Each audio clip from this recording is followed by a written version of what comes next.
لیکن اس یونیورسٹی کو مضبوط کرنے کے حوالے سے میں نسیم شاہد صاحب کی تھوڑی سی ایک معذرت کے ساتھ کریکشن کر دوں کہ 13 سے 42 نہیں 13 سے 53,000 ہو چکے ہیں. یہ ایک شاندار بات ہے.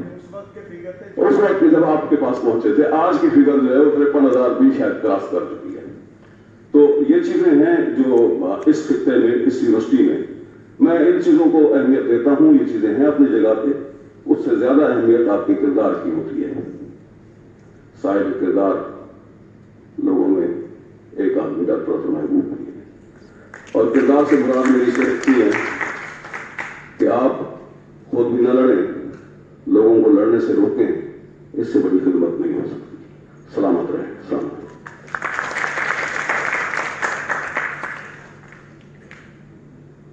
بہت شکریہ سر.